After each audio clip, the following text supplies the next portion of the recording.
All right, everybody, we will get started. Thanks for joining. Really appreciate your time here. We're going to be as efficient as possible with your time and respect your time. I'd like to spend 30 minutes or less to talk with you and have a good conversation. Topic today is six blessings and pitfalls of smart manufacturing.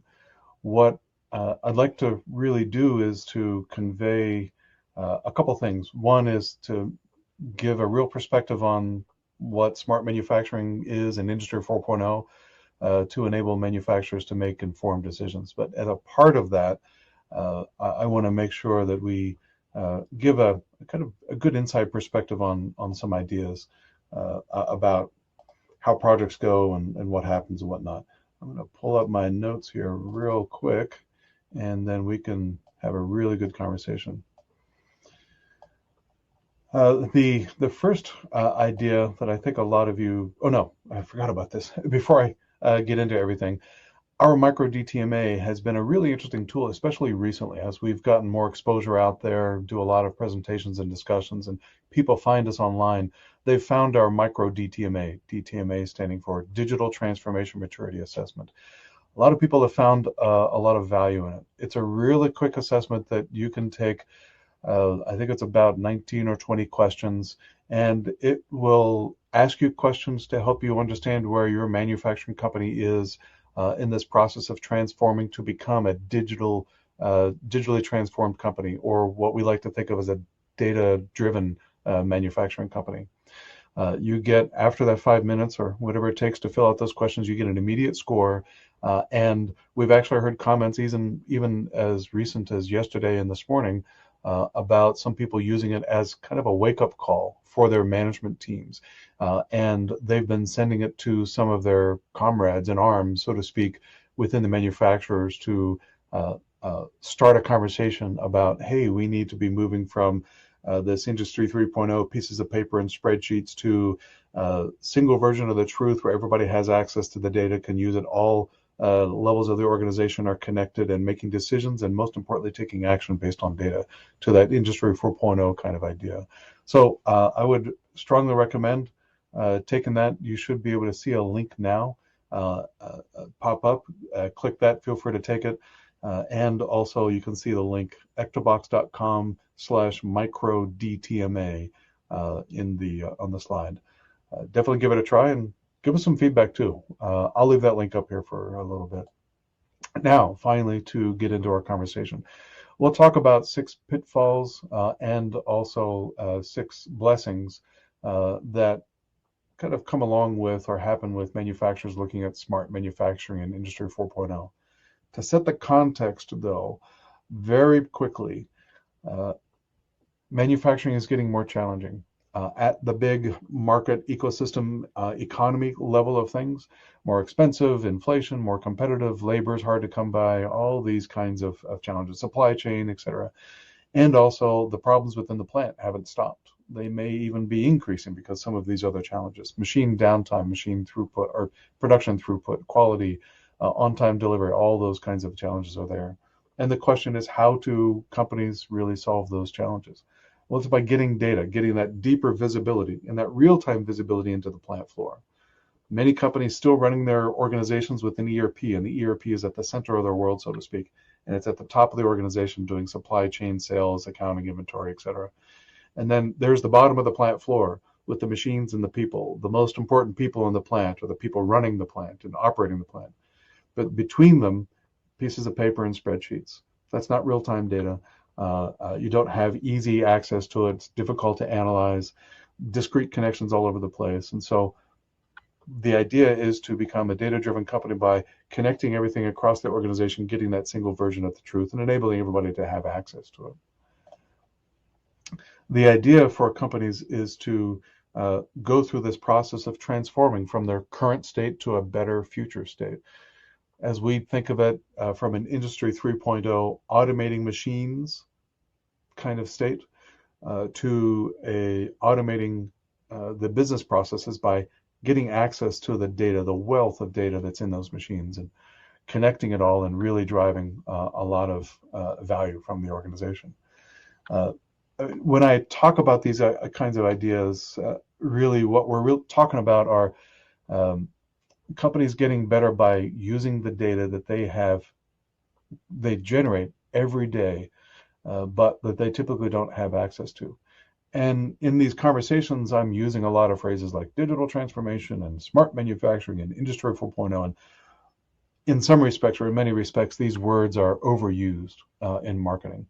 Uh, Even so, they're still good, effective words to use. And what I want to do is to just have a real conversation with you and just lay it out and say, hey, this is our view of the world.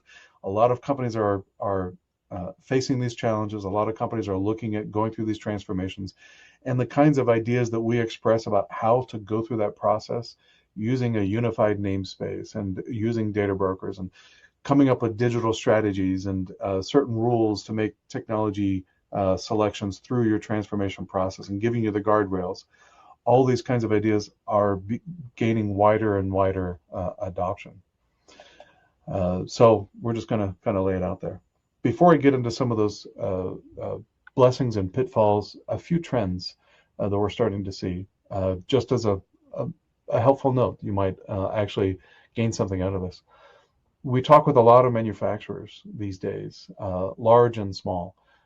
Large to companies that have 300 plants and we're working with one division of them, to small companies that have 1, 2, or 3 or 4 plants.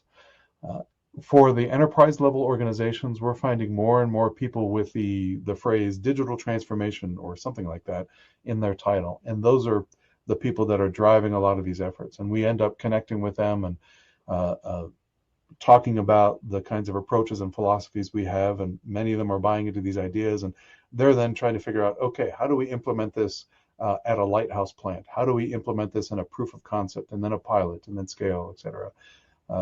And for other companies that are smaller, 1, 2, 3, 4, 5 kinds of plants, very often it's the managers within that manufacturer. They've been a manufacturing engineer or a continuous improvement engineer or controls or quality or some other role, and they're now getting into management positions, but they're not quite VP and C-suite level. Those managers are the ones that are really driving a lot of the efforts right now in manufacturing and a lot of the improvements, because they've been there and done it. They know the problems, and they also want to help grow the company and do the right thing. Quite honestly, probably get a couple, get the next position at some point in the future and continue to climb through the organization. And they want to keep their bosses happy. And so with that effort and their focus on trying to improve that manufacturer, they're looking for better ideas. And again, these kinds of ideas and philosophies and approaches are gaining a lot of traction with them. And so we end up having a lot of conversations with them, which is really interesting. There's also this idea that we're finding that there is maybe the coming or impending death of the monolithic MES. Now, that's kind of a dramatic statement, and don't read too much into it.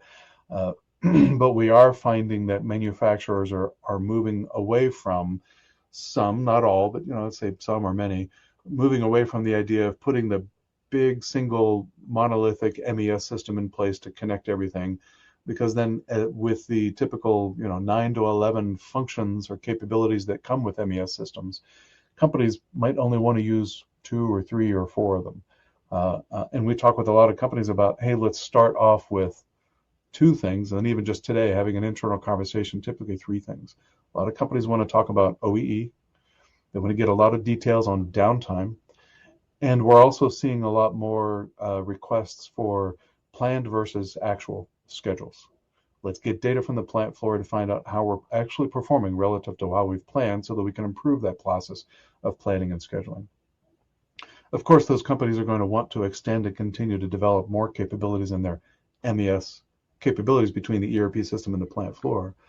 But what we're finding is that they want to take an incremental approach, a bite-sized chunks kind of approach, instead of planning and paying for a million or multi-million-dollar MES system and taking 18 months or more to put it in place. Really, the idea of this is finding the right tool for the right job. And then what can be really valuable, this kind of conversation that we have in other YouTube videos that we've put out there on your YouTube channel, please feel free to visit, is let's take those various tools including the ERP system, and let's connect them to an IoT system or ecosystem. Get them to connect into let's call it a single version of the truth, a single data clearinghouse, so that information across the whole organization from all of those different devices can be shared, so that you don't have a lot of discrete connections and all the difficulties that come with that. All right, the blessings. Let's start with the first one. The idea about this first blessing, I guess I didn't put a label up here, is quick results. You can get some pretty good results by connecting to a machine and pulling data from that machine within a day's time. If you want to do a POC, there's a bit of planning, there's some software to get in place. It's small, open architecture, open technology kind of software. And there's a bit of work to create a bunch of screens and analysis and all that kind of stuff. But if you really want to cut down to it, connecting to that machine and pulling some basic information from that machine can be a really quick process. It can be a day's work, potentially. Of course, your results may vary and all that kind of stuff. But the idea of these, again, ideas and philosophies is that you can get quick connections. The way a pilot or a proof of concept will work for us is kind of illustrated here. Let's say we have a CNC machine or a PLC machine for a machine or for a small line, and we want to connect it. And that machine can provide information in its controller or PLC as MT connect data or OPC or Modbus TCP/IP or whatever it is. We can then get a device like a Groove Epic Rio from Opto22 or some other gateway devices, use a PLC Connect, and install or get an industrial PC with Kepware on it, get that data, convert that data, and send it up to a data broker, which is a key piece to our architectures, using the unified namespace, a data structure to structure the data and model the data, and then enable other devices, connect other devices like Canary Labs as a historian and Axiom with the visualization tool to subscribe to the data. Affordable, quick setup, and works really well for a proof of concept pilot and then to scale from there. That's one of the nice things about these kinds of architectures and these kinds of ideas. You can start to pull some of that early data. And what we like to do too is to use a product that we've developed in TATSoft, the TATSoft Factory Studio product. And we're now developing an Inductive Automation's Ignition product. There's a small little MES Lite application that we put on a little device. It already has the screen set up for OEE, for downtime, and for showing some actual trend lines. Get that device in place, connect it to your machine, and then, like I said, within a day's time, we can be pulling data and showing data to help the manufacturer determine, is it valuable to actually see real-time data on the plant floor, and then start thinking about integrating that with the rest of the organization. Context is another really big blessing.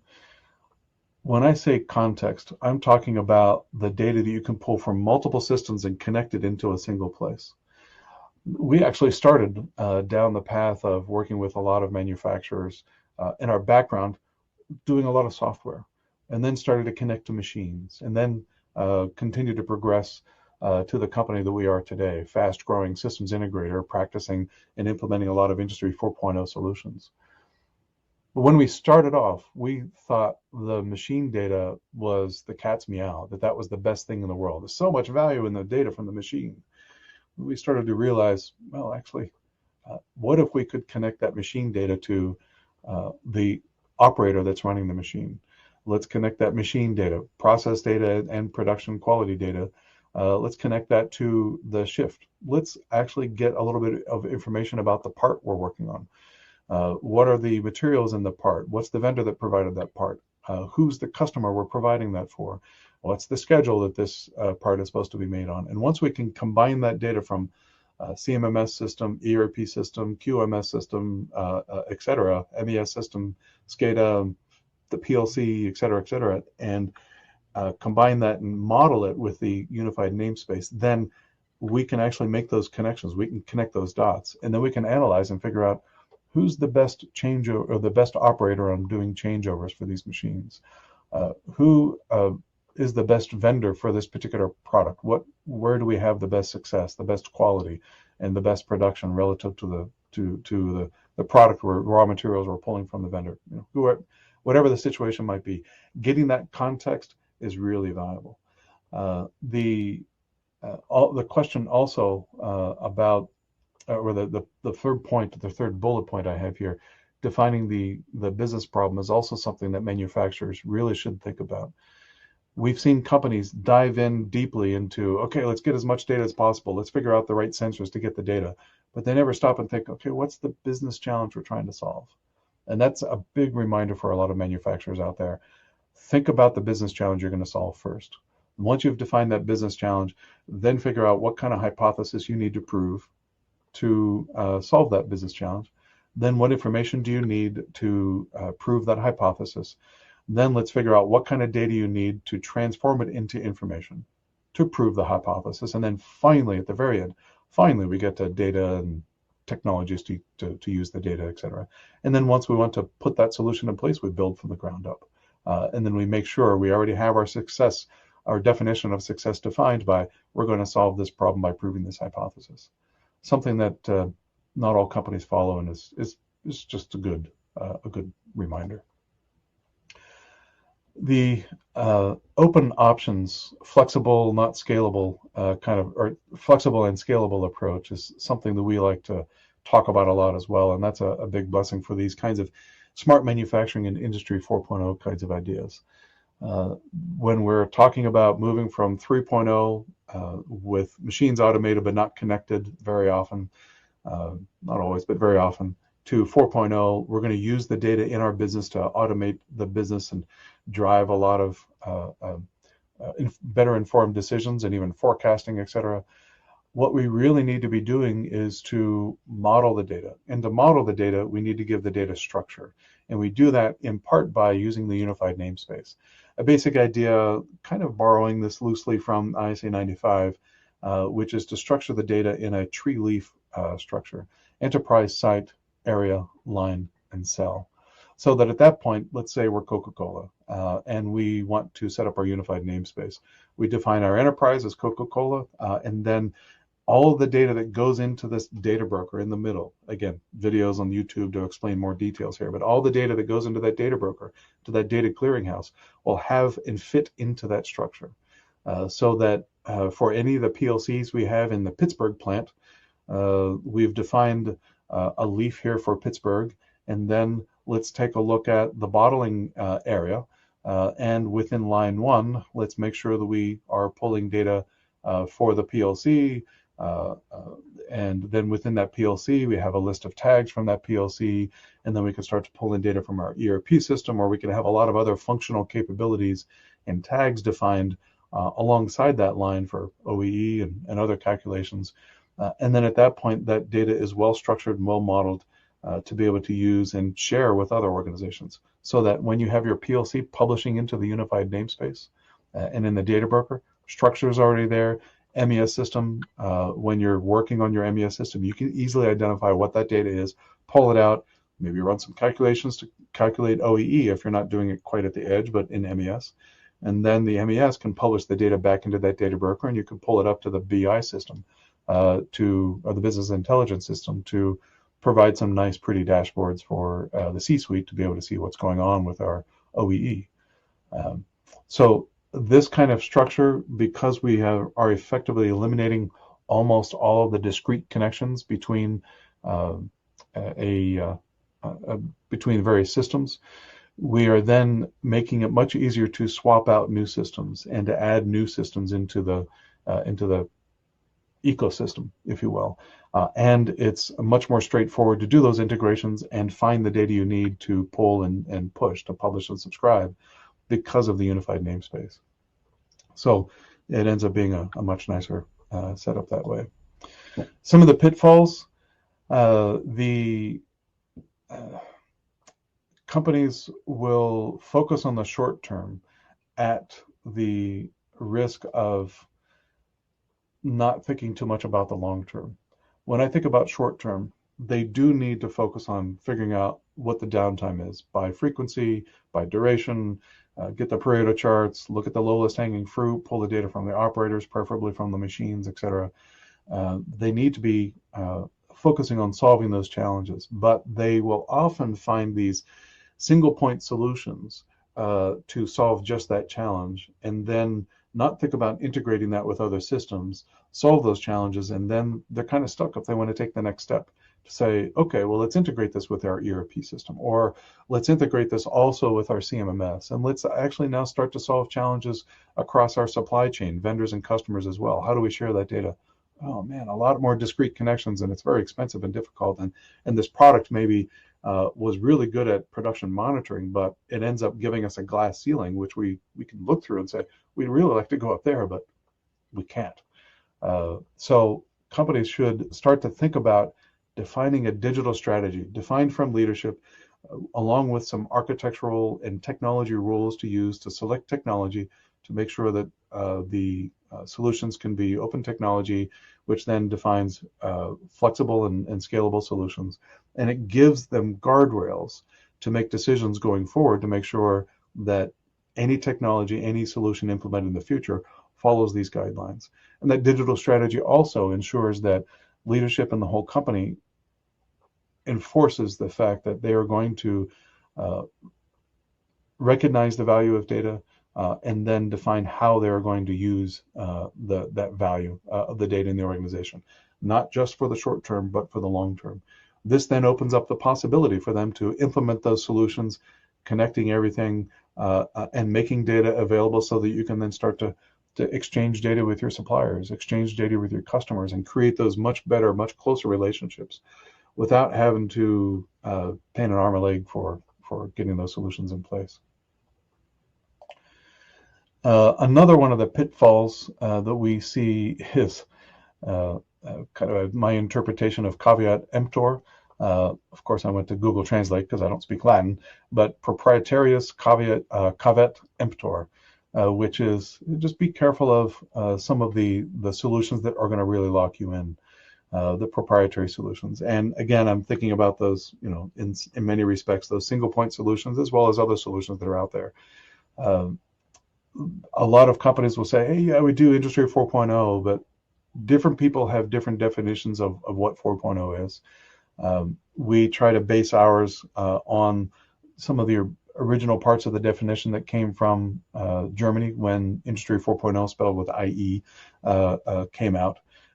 And which is to focus on 9 technologies, really centered around data and giving manufacturers a lot more options to be able to improve their operations. And then we take it a bit further to say, let's use a central clearinghouse or a data broker and use the unified namespace to structure the data to create a really good, open, flexible solutions. And not all companies are thinking about that. Not all companies are allowing you to make connections to this kind of more open architecture. And so what you could end up getting into is some vendor lock-in with some of those products, and that could be kind of challenging and expensive. So it's something to watch out for.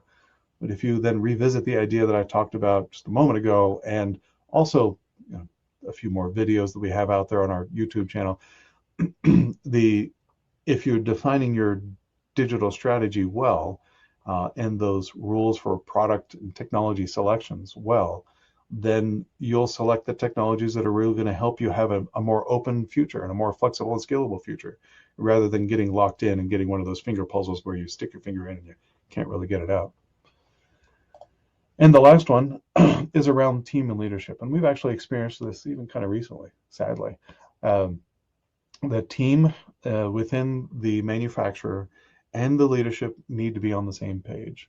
And I'd also even extend that to the team with your systems integrators, as well as the internal manufacturing team and leadership need to be on the same page about what we're going to accomplish, what we're going to do, what the definition of success is, what's the project plan, which should be defined in a project charter, have open and transparent communications, and have the right people as the points of contact in both sides to make sure that everything goes smoothly. We've been involved with some projects, and even one happened recently, where not everybody on the manufacturer side was on the same page. There was leadership, then there was operations and IT, and I think IT and operations were communicating together, but leadership didn't really connect well or seem to have visibility into what they were doing and what was going on. They said this needs to happen, and operations would kind of go off on their own and do it. And IT, I think, would kind of follow along and execute as well. And then when we'd try to connect with both groups, or let's say all three groups, we wouldn't always get the truth. And once we actually started to find out that all this was going on, we had to say thanks, but no thanks. This isn't for us, because we knew that we were not going to have success. So I would hope and pray that as you're working through projects, you guys have a good culture, uh, uh, focused, open-minded leadership that is driving a good culture in the organization, and can get everybody on board. Let's use as an example another company, which I don't know how many plants they have, but we're talking with them about connecting to, and doing projects within multiple plants. And their global VP that we've been working with has been working really, really hard. He's busy as all get out, but for the right reasons, where he's communicating to everybody, well, relatively everybody, within each of these plants to say, this is what leadership's doing, digital transformation, Industry 4.0, it's going to have these benefits. Here's how we're going to execute this. And then we're bringing in a company, Ectobox, to execute these projects. Here's how it's going to work. And they make sure that they get the right people in the room from the plant and operations and engineering and IT, et cetera, to say, yeah, that makes a lot of sense. No cavemen, CAVE, Citizens Against Virtually Everything. So there are no cavemen or cavewomen in the room. Everybody's buying in, and they're ready to execute. Those are the companies where we know that, whether we do a good job or not, ultimately they're going to have a lot of success, because everybody's on the same page, and leadership's driving it. It's something that sadly we've seen exhibited at a couple companies, and I just hope that you have the wherewithal and ability to execute well. Uh, that's everything that I wanted to go through. Let me check my notes to see if there was anything else. Nope, I think that was it. So with that said, I really appreciate your time and attention. We're going to take this recording, throw it up on our YouTube channel, so feel free to revisit it again if there was a particular point in there you wanted to grab. Share it with people at work, and also I'll throw up the link again. Feel free to try our micro DTMA. It's a really nice, quick, short tool to use for figuring out where you're at on that path to becoming a digitally transformed company, a company that's truly a data-driven organization. Thank you very much. Take care.